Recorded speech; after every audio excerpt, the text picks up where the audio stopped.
Hey, Steve Saretsky here. Welcome back to the show. I'm currently away on vacation in Maui, but for anyone that has been following this channel for the last 7-8 years, you know I don't miss too many of these shows, so I really wanted to get this one out. I'll keep it a little shorter maybe than usual, but if there's one case for keeping interest rates elevated, it's looking at the prices here in Maui. I usually try to come here once a year, but I haven't been here in 2.5 years, and just coming back here, I mean, the pricing is insane. Restaurants, groceries, hotel rates, it is bananas. So I see, it's certainly a compelling case for higher interest rates. You can still see that slosh of liquidity pooling around in pockets of Maui here. But one of the things I wanted to touch on was the big core thesis that we've been talking about in the show for a couple months now, right? Which was, hey, listen, everyone coming into this calendar year was talking about rate cuts. And I said, well, you know what? That may be so, but the housing market is holding up pretty well here in Canada. And so that could ultimately keep prices or consumer prices stickier than expected. And so one of the things, of course, is to watch what's happening in the U.S. The economy just simply hasn't rolled over. And so you might have a situation where we get stickier inflation. So the U.S. CPI data comes out this week. Numbers beat across the board. Inflation numbers coming in higher than all these economists' expectations. And so immediately what happens, right? Bond yields push higher. So bond yields start pushing higher. That obviously ripples across into the Canadian market. So if you're looking for a mortgage today, we saw, of course, banks aggressively cutting fixed rate mortgages this year. That's now ended, at least in the near term here. So let's say if you're looking for a 3-year fixed rate mortgage, you're kind of 5.2, 5.3% today, depending on the bank, depending on the lender, depending on your broker. But that's kind of the ballpark that I think most people should be in if you're, fairly decently connected. And so, about a month ago, that might have been 4.99, 5.1. So we're pushing up a little bit, but I think more importantly is the decline of those fixed rates has temporarily halted. But more importantly was looking at interest rate expectations, because coming into this calendar year, you remember at the end of last year, right? Everyone's talking about rate cuts. This started seeping into market sentiment, right? Market sentiment drives house purchases and house prices. Think about how emotional of a purchase, residential real estate is, right? It's where you got to house your family, your kids are going to go to school. It's an emotional purchase. And so when people start hearing of rate cuts and, multiple offers coming back into the fray, people start to get sort of nervous and they decide to act and get into the market. And that's what we'll be seeing this year. And so now with the inflation data coming in hotter than expected, markets are now starting to reprice how many cuts they think they're going to get. So at the end of 2023, the market was expecting about 5 rate cuts from the Bank of Canada in 2024. As of today, they've now repriced that and said, okay, we're now expecting 2 cuts.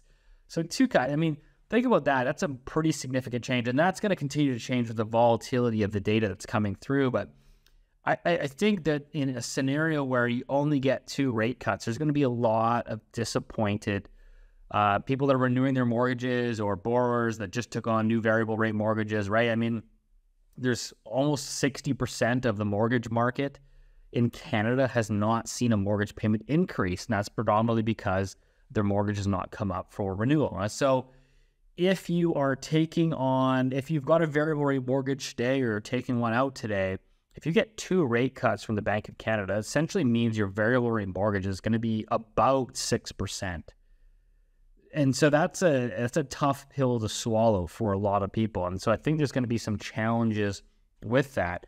And I still think that while 60% of the mortgage market has not seen a payment increase, I think we're still seeing the impacts of the 40% that have. And I'd point you to the recent earnings report from Canadian Tire, very large retailer here in Canada. They own Canadian Tire, Sport Chek. This is the same company. They reported a 67% decline in net income for the quarter. Year over year, sales volumes down, And more importantly was the commentary from their CEO. And he says, and I quote, "Even with significantly deeper discounts, we aren't seeing incremental demand materialize. If the intent of restrictive monetary policy was to curb consumer demand and slow the consumer economy, we would certainly say the policy strategy is working." And that's from CEO Greg Hicks of Canadian Tire. And so again, this is one of Canada's largest retailer, clearly showing that consumers, what they're doing is they're pulling back on discretionary spending, and they're servicing their higher interest payments, and particularly on their mortgages and their credit products, et cetera. And so I still think that's going to sort of work its way through the system. But, as we're seeing it right now, is Canada's housing market still holding up relatively well? We just actually had, the Canadian Real Estate Association's monthly data for the month of January just came out. So we can see that sales are still rising on a seasonally adjusted basis month over month. The big story here is that while sales are still down slightly below their 10-year average, as one should certainly expect given where mortgage rates are, it's not that bad. You've still got, the big issue here is you've still only got 3.7 months of inventory on a national basis. So historically, the long-term average for months of inventory in Canada is about 5 months.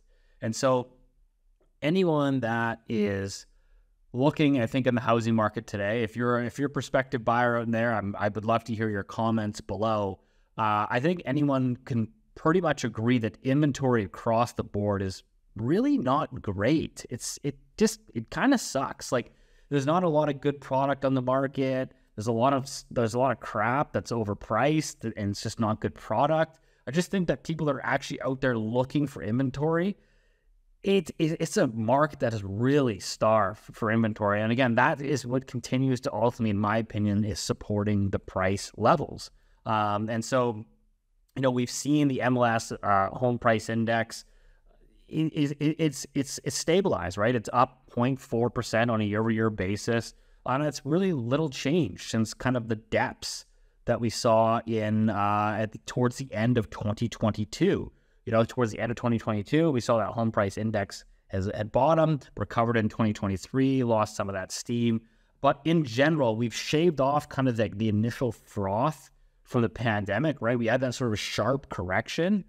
And since then, the prices have been relatively stable. And so again, if you're the Bank of Canada looking at all of this and you're saying, well, it seems like the market can more or less is supporting the current levels of interest rate. Nothing bad has really happened yet. And so why are we such in a rush to cut interest rates? And I think that's the crux of it, is nothing has really completely fallen off the rails as of yet. And that's, I think, despite a lot of people's commentary on Twitter, certainly some of my expectations, I wouldn't have been sitting here and saying, hey, listen, like, parts of the market are still at or close to all-time highs, despite a 500 basis point increase in interest rates. But yeah, well, again, we'll wait and see how a lot of this shapes up. I think what we're starting to see is, it's funny, right? I mean, we've talked about this thesis on the show quite a bit coming in, right? Is that, hey, listen, we're going to be sort of in this doom loop, which is the market is refusing to really roll over and kind of clear. And so you're stuck with these kind of like higher interest rates because the central banks are not in a rush to cut these interest rates. But what that is conversely doing is it's choking off new housing supply, right? We've heard Tiff Macklem talk about this and acknowledge that, yes, higher interest rates are killing economic viability of new developments. And so it's kind of creating like this, almost like this perfect storm that you flood in 1 million people a year. And while you try to relax zoning and increase housing supply, the irony of it all is that while interest rates have killed the demand side, they've also killed the supply side. And it's funny enough to see Canada's housing minister was out this week, Sean Fraser, saying that he's banking on lower rates to spur Canada's housing boom. He says lower rates will open the way for marginal projects. And this is exactly what we've been talking about, right? Because this is what I do on a day-to-day basis. I go out there and I chat with people in the industry, whether it's mortgage brokers, commercial brokers, developers. It's just you get all these different perspectives, and you really get an understanding for what is happening in the market right now. And the reality is that housing supply, housing starts are going to continue to drop like a stone in 2024, regardless if the Bank of Canada cuts, 2 times or 3 times or 4 times. It's still an environment that is economically challenged. And so I think this is, again, re-emphasizing the big thesis this year, which is there's going to be a lot of, I think, disappointed Canadians when their mortgage renewal comes up this year in 2024. And we're going to continue to see fewer and fewer housing starts. And ultimately, the big picture here is that housing affordability is going to be a huge challenge, not only in 2024, but arguably in 2025, because you need a huge price correction to get housing affordability back to any realm of feasibility for the average person. And we had this sort of tug of war with what's happening with interest rates, the economy, and new housing supply. So anyways, that's kind of, food for thought, things to chew on here. But figured to get this video out to you guys, as always, consistently. We'll see you next week. If you're looking to buy or sell real estate in Vancouver, don't hesitate to reach out. I'm happy to have a one-on-one consultation. Sometimes had people say they didn't reach out because they were nervous, or they thought I was too busy, or they thought I was just a talking head on YouTube. But in fact, I help people buy and sell real estate in Vancouver every single day. My team is in the top 1% of realtors in Greater Vancouver in terms of sales volumes. That's 14,000 plus realtors in the entire Greater Vancouver area. So again, don't hesitate to reach out. If you want to do that, there's a link in the description where you can book a 30-minute calendar consultation. We can have a conversation. I can walk you through how we work with our clients as a trusted advisor in some of the biggest decisions of your life. And so happy to have that conversation.